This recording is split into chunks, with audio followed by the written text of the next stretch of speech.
হ্যাঁ খাবো, নিয়ে আসো। ভালো আছি। গাছের চূড়ায় বাসা বেঁধেছিল একজোড়া ময়না পাখি, যেখানে মা পাখিটি 4টি ডিমও পেড়েছিল। কিন্তু হঠাৎ একদিন বিদঘুটে কালো রঙের একটি সাপ এসে হানা দেয় তাদের বাসায়।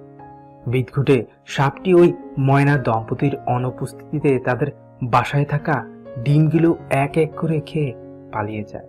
এই দেখে ময়না দম্পতি তাদের সন্তান হারানোর কষ্টে অনেকটা পাগলের মতোই হয়ে যায়।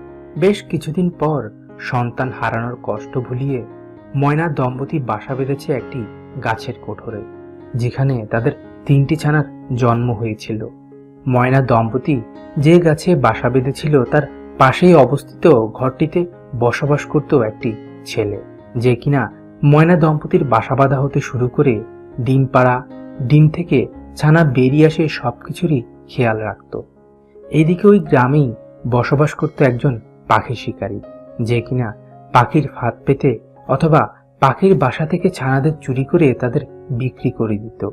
ঠিক এমনই একদিন ওই দুষ্ট পাখি শিকারীর নজরে পড়ে ময়না দম্পতির বাসা। এরপর যে ছেলেটি ময়না দম্পতির বাসায় নজর রাখত তার অনুপস্থিতিতে এই পাখি শিকারী ফাঁদ পাতে ময়না দম্পতির বাসার মুখেই। বেশ কিছুক্ষণ পর প্রথমে মা পাখিটি যখন ছানাদের জন্য আহার নিয়ে ঘরে ফিরে আসে, তখন এভাবেই আটকে পড়ে তার ফাঁদে। মা পাখিটিকে বন্দি করে এসে সে আবারও ফাঁদ পাতে পুরুষ পাখিটির জন্য। শেষমেশ দুষ্ট পাখি শিকারীর হাতে এভাবেই ময়না দম্পতি বন্দী হয়ে পড়ে। পাখিদের খেয়াল রাখা ওই ছেলেটির উপস্থিতি টের পেয়ে দুষ্ট শিকারীটি তড়িঘড়ি করে পালিয়ে যায়।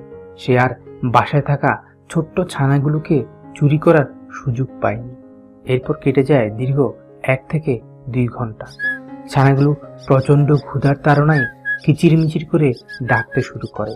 তাই তো হৃদয়বান ওই ছেলেটি অনেকটা নিরুপায় হয়ে ছানাগুলোকে বাসা থেকে বের করে তার ঘরে নিয়ে যায়।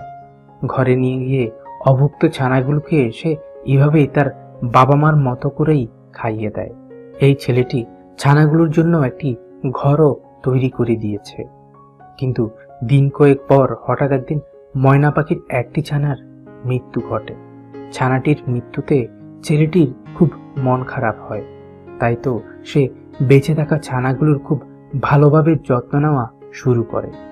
ছেলেটির আদর যত্ন ও ভালোবাসা পেয়ে ময়না দম্পতির ছোট্ট ছানাগুলো এখন ধীরে ধীরে বেশ বড় হয়ে উঠেছে। ছেলেটি এখন ছানাগুলোকে ধীরে ধীরে কথা শেখানো শুরু করে। কিন্তু হঠাৎ একদিন ঘটে যায় এক অনাকাঙ্ক্ষিত ঘটনা। একটি পাখি কোনোভাবে খাঁচার দরজা খোলা পেয়ে পালিয়ে যায়। খাঁচা থেকে পালিয়ে গাছের ডালে বসতে না বসতেই একটি হিংস্র চিল পাখি এসে আক্রমণ করে ময়না দম্পতির ছানাটিকে। দুষ্টু চিল তার ধারালো নখ দিয়ে খুব জোরে সোরে আঁকড়ে ধরে তাকে। হাজার চেষ্টা করেও সে চিলের আক্রমণ থেকে নিজেকে রক্ষা করতে পারেনি। বেশ কিছুক্ষণ ছটফট করতে করতে একটা সময় নিস্তেজ হয়ে পড়ে ময়না ছানাটি। এদিকে বেঁচে থাকা ময়না ছানাটি একে একে তার 2 ভাই বোনকে হারিয়ে একা হয়ে পড়ে। ছানাটির মৃত্যুতে হৃদয়বান ওই ছেলেটির মনক্ষুণ্ণ হয়। তাই তো সে বেঁচে থাকা ছানাটির দিকে তাকিয়ে অন্য ছানাগুলোর হারানোর কষ্ট ভুলে থাকার চেষ্টা করে। সাথে সাথে সে এখন ছানাটিকে কথা শেখানো শুরু করে। দীর্ঘ 6 থেকে 7 মাসের প্রচেষ্টায় এখন ময়না পাখিটি অনেকটা মানুষের মতো করেই কথা বলতে শিখে যায়। কেমন আছো?